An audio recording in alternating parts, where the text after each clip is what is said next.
Okay, this is gonna be a Raw recap, pretty much short, brief thoughts on Monday Night Raw, pretty much. Must say, seems like these past 2 weeks, things have really been switching, flip flop, if you can say. The show that has the reputation of being bad, just everything's out of control, nothing makes sense. TNA. And then you got Monday Night Raw, the flagship show of the WWE, the longest running weekly television show in history, whatever. Switched.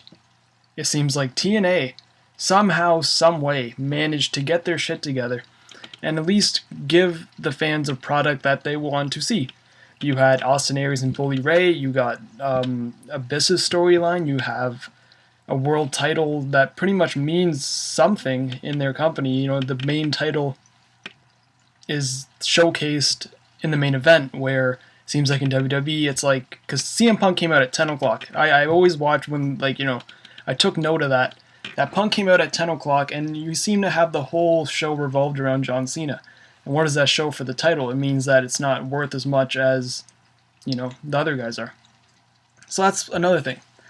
But last week, I went on record and I said this is probably the worst Raw I've seen in a long, long time. And I thought for a go-home show to a pay-per-view, you had to do something good to make the fans want to buy it. And they did nothing for me. But the pay-per-view seemed to have paid off somewhat, because Daniel Bryan and CM Punk had an awesome match, which I think everyone was expecting. And then you had John Laurinaitis and John Cena with Big Show turning heel. People were expecting that as well. But, it seems now you're going to have the payoff, you're going to build to the next show, which is 4 weeks away, which is a lot of building time. And their first week, nothing is really done. You have Big Show come out his 80th time being a bad guy, and then you have just weird stuff going on all night. It seemed the first segment was 30 minutes, and it's you could have done so much more and have it mean something. But they just, John Laurinaitis talked, then you had Tunga, and then you had Big Show, and then it was weird. I don't know. And then I missed the Divas thing, and I missed Jinder Mahal, unfortunately. And then the main event, it was just, I don't know. It was just something weird and doesn't make sense. And it seems like that's what Raw's become. It's just, they know what they are. They know what people will watch, so they don't try to really give the fans what they deserve to see, and being loyal to them, might as well give them a good show. And honestly, if I was that crowd in, where was it today? I don't even remember. Yeah, I would be pretty mad. Oh, Richmond, Virginia. Yeah, I would be pretty upset. It's like, man, you guys got a shit show, and let's hope next week something better. And then, no, the ending, which pretty much the weirdest sound effect. I don't know if it was just me, but it made the weirdest noise when you just heard that. Psh, you knew Cena was going to get punched as well. When you do that close-up on the face, you got the guy turning. Here's Cena. There you go.